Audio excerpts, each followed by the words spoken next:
Hey everyone, this is the fifth and final tutorial in my series on jazz piano for absolute beginners.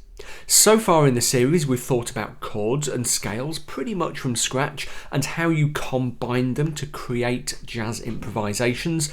We've also looked at the process of improvisation itself and the kind of mental and physical skills that you need to start improvising jazz on the piano. Now in this tutorial, what I'm going to do is, as I did in the last tutorial, look at another improvisation and discuss some slightly more advanced skills, including some stuff about riffs and licks, more advanced material on chord substitutions and chord changes and that sort of thing. As in the previous tutorials, what I want you to do is look at the stuff that I talk about here, take it away and play around with it for yourselves, okay? You know, use this stuff not as something you can copy, but as kind of, if you like, inspiration for your own explorations of the jazz genre. Okay, so what I'm going to do is play through this improvisation. As I said, I'll just play it through first, maybe 3 or 4 times, and then we'll talk about the underlying chord progression and some of the things that I've been doing there. Here goes.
So let's have a look at the basic underlying chord progression that I was using there. We're in the key of G major, and the progression itself is 8 bars or 8 measures long. So when I was improvising just then, I played it through 3 times. What I'm going to do for you now is play through the progression again, but playing each chord in absolutely its most simple form, because what I want you to do is get a sense of how the progression is structured. So let me play these through and I'll shout them out as I go along. G, E minor, A minor, D7, G, E minor, A minor, D7, G, G7, C, C minor, G, E minor, A minor, D7. Okay? Now don't pay too much attention to the inversions and voicings that I was using there, the shapes that I was playing those chords in. I was just playing those fairly randomly. What I do want you to notice, however, is a couple of important things. First of all, the progression ends, the very final chord of the progression is D7. Okay, that dominant 7th chord, that's the number 5 chord in the key of G, and which naturally resolves back to the tonic, the number 1 chord, G, and that's useful because it makes it a looped progression. Okay, so we can play it over and over again. It'll just keep going round on itself until we want to end our kind of performance or our improvisation or whatever, and then we just go from the number 5 chord or whatever substitution we're playing back to the number 1 chord. Yeah.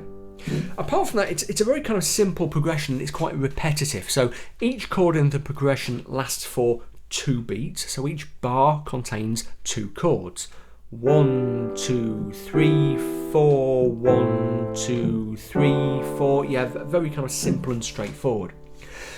And it's really repetitive, as I said. So with that little G to E minor to A minor to D7 sequence repeats 3 times in bars 1 and 2, 3 and 4, and 7 and 8. It's only in bars 5 and 6 that it varies, and that's when we get that G, G7, C, C minor, before returning to our G, E minor, A minor, D7. So quite a straightforward progression, one that you will come across pretty often if you get into playing jazz standards, because it's a reasonably common progression. However, an important point to make here, when we're playing jazz, almost by default, we extend every chord to its first seventh. That's a bit of a sweeping statement, but when I was saying I was playing the most basic form of the chords there, in jazz we would actually think of those chords plus their sevenths as the most basic form, because we would virtually never just play straight G, straight E minor, straight A minor, straight D7 and so on. Or we might occasionally, but it's quite it's just every now and then. Usually what happens, as I say, is we take each chord out to its first seventh extension. So for the major chords, that means going out to the major seventh by stacking another major third on the top of the chord. And for the minor chords, it means going out to minor seventh, stacking a minor third on the top of the chord. So let me just play through the progression with those sevenths added. Clearly the D7 chord has got its seventh already, but let me just add in the other sevenths.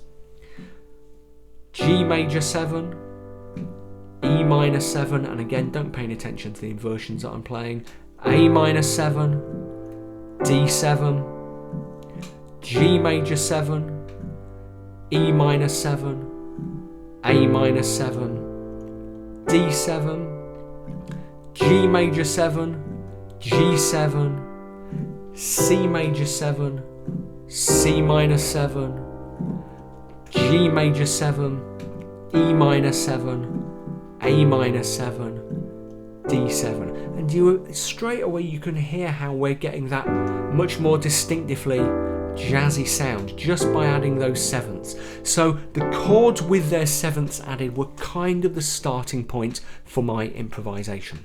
Now let's look at how I take those chords and create a left hand. Now, a lot of what I was doing in the left there was based around shell chords. We've talked about shells earlier in the tutorial series, but just to recap, they're really, really useful because they help us to hint at a chord, to suggest a chord to our listener without having to play it out in full this far down the piano keyboard. Problem with playing big chunky chords down here is that they create lots of overtones, which create a muddy sound which kind of interferes with and distracts from potentially what we're doing in the right. But if we play a shell, which is typically the root of the chord and either the major or the minor seventh depending on the chord, then instead we still get an idea of the harmony, but we get a clearer sound. Now when I was playing the improvisation, and what I've done is just gone and jotted down, looked back at it and jotted down some of the stuff that I was doing. First time through, I was trying to keep it consciously quite simple, so I pretty much just stuck to these shell chords.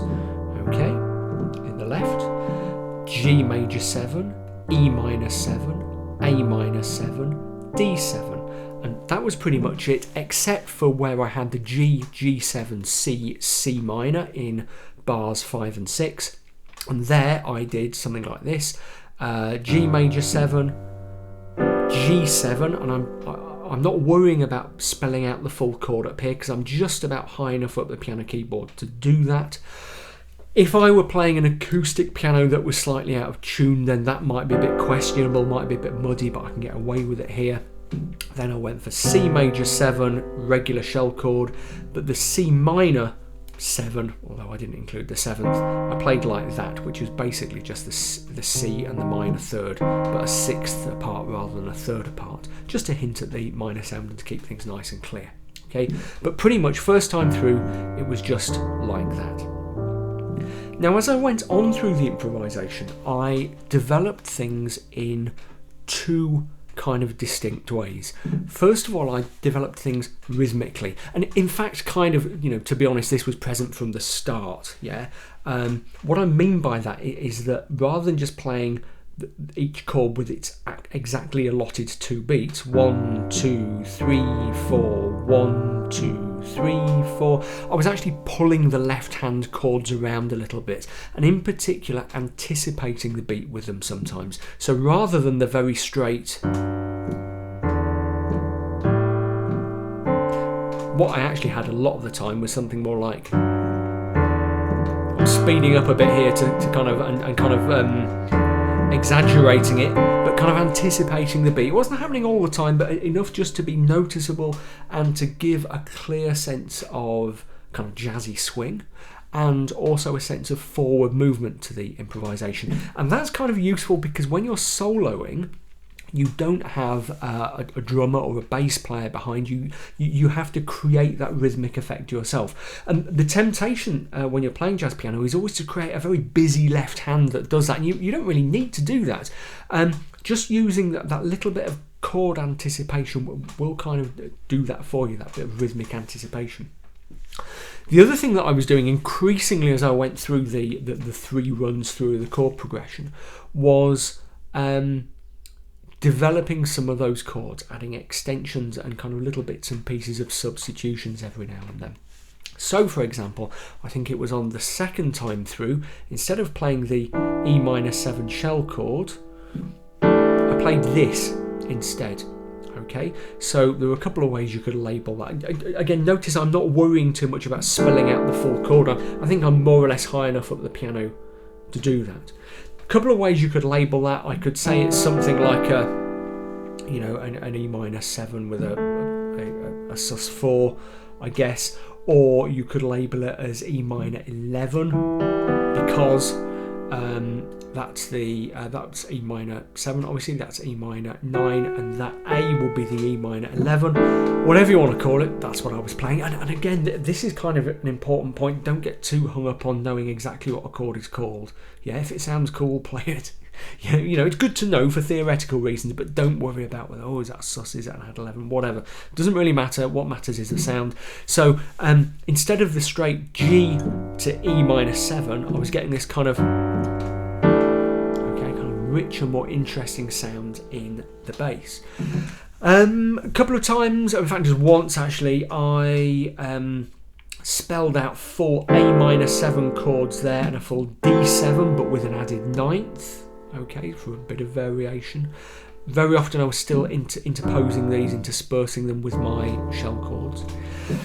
Then when I got to the, I think the first time, that second time through, the G, G7, C, C minor, I played my G major 7 shell, but then instead of the G7 chord up here, I played this, a kind of quite a complex development of that chord. What I've done is taken the basic G7 chord, and I've added the 6th, yeah, and I've added the 9th, and I've taken out the 5th and the root. Okay, so G major 7 to whatever you want to call it, G7 with an added G7 9 with an added 6, whatever, doesn't matter particularly what you call it.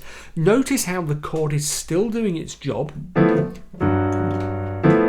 job of the G7 chord, even though I've taken out the G and indeed the 5th. Okay, so this is the point when you're using a chord substitution, which is what in effect this kind of is.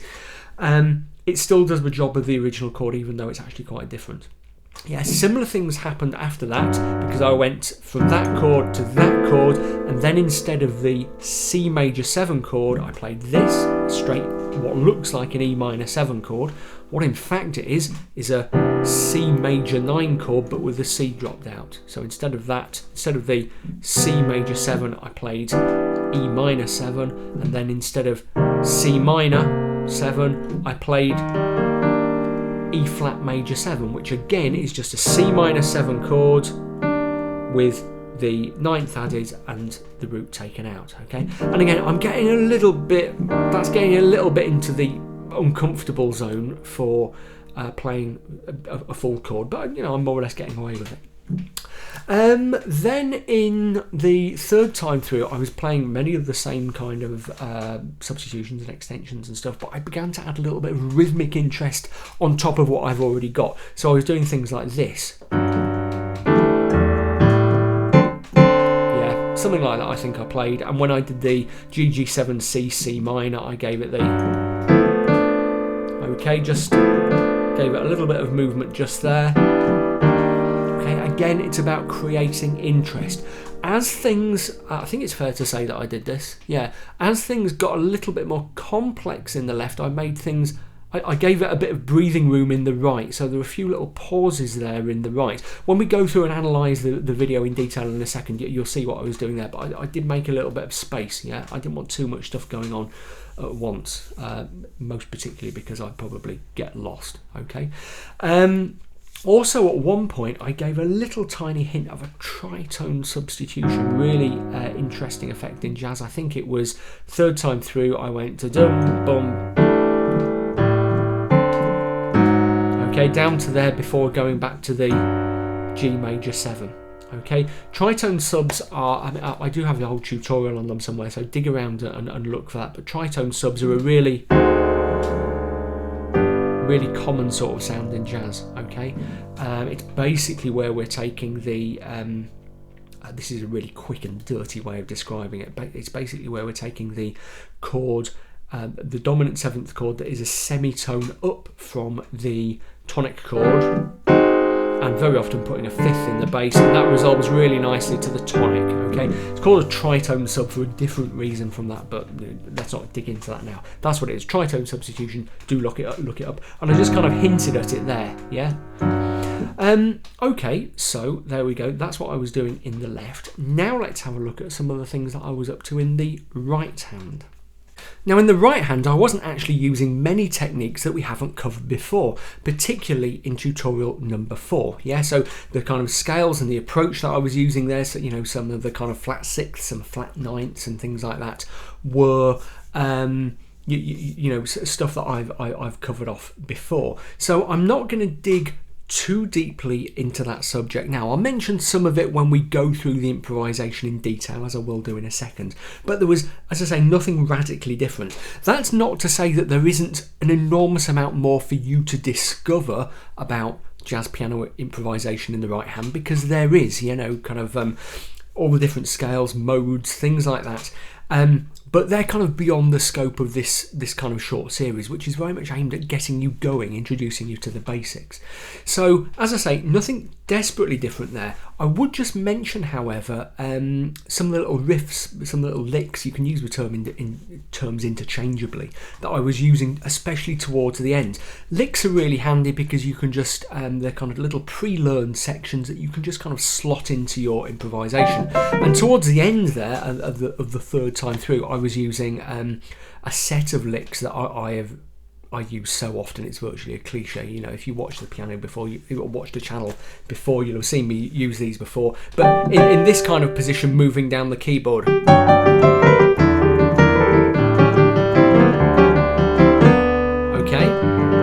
Those are just kind of little pre-made patterns that I've been using actually pretty much since I was a kid. I think I learned, you know, the really basic form of that when I was like 12 or something in my school jazz band, and I've just kind of developed it over the years. Now you can copy that lick, or you can copy other people's licks, or you can develop your own. It's just that sometimes they're really handy. I was getting to the kind of the end of the improvisation and think, all right, I'm up here, I need to get to the end.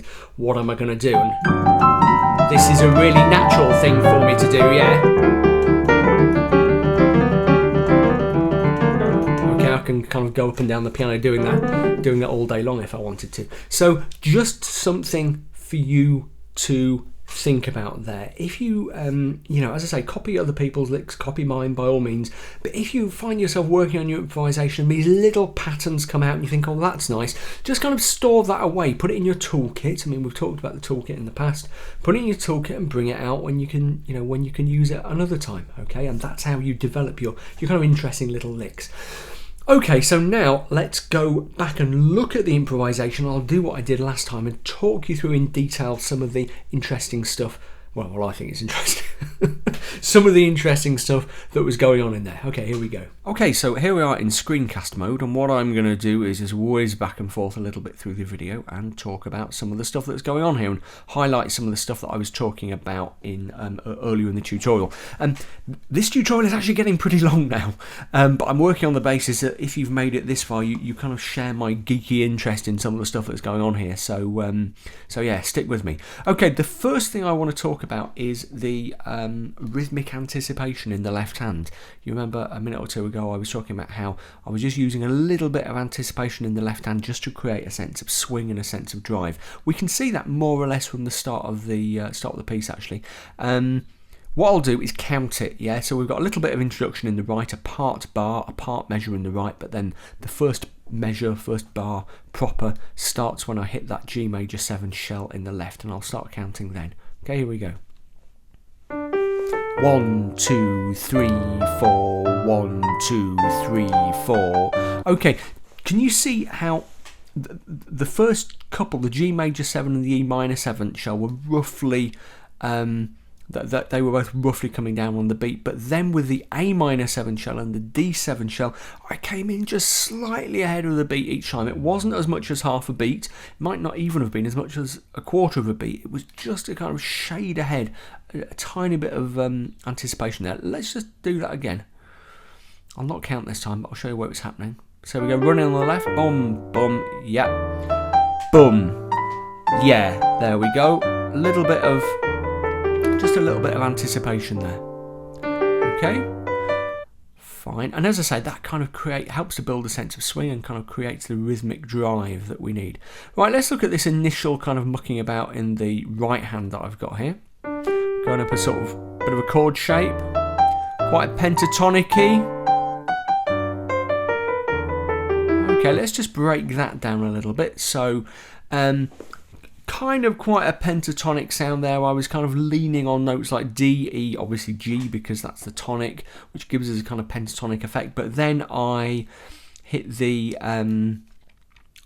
the flat third, the B flat, to resolve up onto the B, and I also went for the F sharp, yeah, the kind of leading tone in the scale of G major, the note immediately below the tonic, which avoided the kind of very, very heavy bluesy sound that I would have got if I'd played the F, gone for the F, and created either started messing around with a pure blues scale or maybe with a Mixolydian mode, which is would be the, I don't want to get too deeply into modes, but that would be the G major scale but with an F natural rather than an F.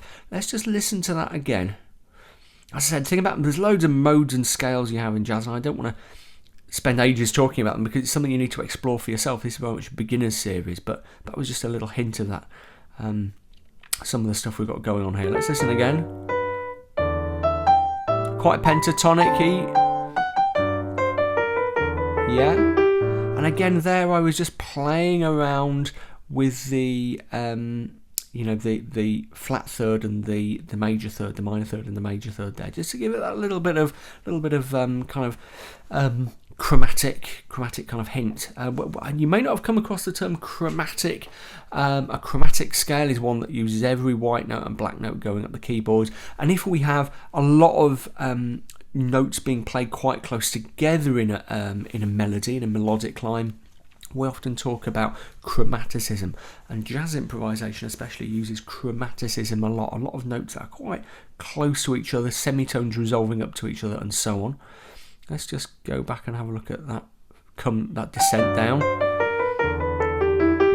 It's just worth having a look if and when you're looking back through the improvisation later. Just have a look at how I manage my fingers there. Yeah. Yeah, there's a little bit of jumping around going on. I also left a bit of breathing space there. So another thing you need to learn to do in the right is to kind of create phrases. So I've got improvising. It's kind of a little bit like speaking in some ways. If you if you're talking to someone, then I hope you don't just endlessly talk and go on and on, blah, blah, blah, never stop. What you do is say something and then pause a little bit, then say something extra. And it's the same thing. It's the same thing in improvisation. It can almost be like kind of having a conversation with yourself. So I kind of had that little phrase there, coming down, then a little pause, and a new phrase. Okay? Okay, so there I was doing very similar stuff and using a very similar up and down pattern that I used in the first phrase. The only thing that crept in a little bit different, there was a little bit of the flat 6 there, the E flat, and I resolved it very quickly up onto the major 6, the regular 6.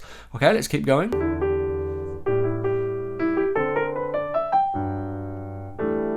Okay, there are those more complex chords beginning to come up. Okay, that was a really chromatic type run there. It wasn't a full chromatic scale. I wasn't using every black and white note, but there was still a lot of colour in there. There we go. Yeah, so the flat fifth cropped up in there. Yeah, which is very much a part of the blues scale. Okay, but again, because I didn't want too hard a blues sound here. So an error that well, not an error, but a kind of habit that I try to correct in myself is not sounding too bluesy. Yeah, I have a very kind of bluesy instinct when I'm playing jazz, and I kind of fix that every now and then by making sure I'm getting some of these more sort of major, more sort of modal sounds in, especially using the F sharp leading tone, which kind of flattens off the sense of being in the blues. But that was a very chromatic little run up the piano there to give us a little bit of contrast against the kind of warm sound of this E minor 7 with the added 13th in there. I should say, as usual, as I was playing this, I didn't think, I'll add a little chromaticism in the right to counteract the warm sound of the E major 13th in the left. Nobody's brain works that fast, least of all mine. It was quite instinctive. It's, and most of the work you do when you're practicing this sort of thing is getting it to a kind of instinctive level, if you like. So don't think, oh my goodness, how on earth am I supposed to think about all of this stuff at once? Frankly, you don't. The point is to practice and practice and practice until it kind of becomes second nature. Okay, I'm beginning to wibble a bit now, so let's grind on through. Okay, a little bit of crush note there. Okay, and down. Okay, I'm making a lot of. I'm really kind of exploiting and because it's an interval that I love actually, the minor third interval between the E, the sixth note, 1, 2, 3, 4, 5, 6 of the scale, and the tonic. Yeah, just listen to that again. That happens a lot here. It happens a lot in all my improvisations actually because it's easy and it sounds cool. Yeah, come. Yeah. And again, dead simple. That E is the top note of the G pentatonic, so again, it's a very sort of pentatonic sound, and I'm not doing a lot there to create quite a cool effect. Boom, boom, yeah. Okay, more interesting stuff happening in the left here. Yeah. Did you notice how, as I said, when I started to do that kind of more bouncing around thing in the left there, I gave myself a bit of breathing room in the right. Right doing nothing, yeah? And then up a kind of bit of a line there, bit of a rest to break the phrase. So it's almost like, and you can get this going, a bit of a conversation between the hands. And also I'm back to phrasing. There were kind of long phrases and short phrases here, so I'm not playing 2 bars of improvisation then thinking of rest, 2 bars of rest. It's a bit more sort of bitty like that, and again that kind of mirrors conversation. We're getting fairly heavily into sort of the creativity side of improvisation here, but that's something that after a while should begin to become fairly natural to you. Yeah, it's about being, all of these things, it's about being expressive, and as ever the usual problem on the piano is it's very easy to get dragged down into this very mechanical approach, just pushing the keys as it were. And you will develop phrasing best if you listen to what you're doing, yeah, or even record yourself. Okay, let's just listen to that again. Quite a short phrase there. And there. Yeah, and now we're developing it. Okay, and here come those riffs in the right, yeah? Oh, and that's I nearly reshot this bit of improvisation because of that annoying A flat splash or A splash, whatever it is in the left there. Drove me mad, but I thought it nicely illustrated it in lots of other ways, so I left it in. So it really grinds my gears. Let's just look at that riff coming down again. Okay.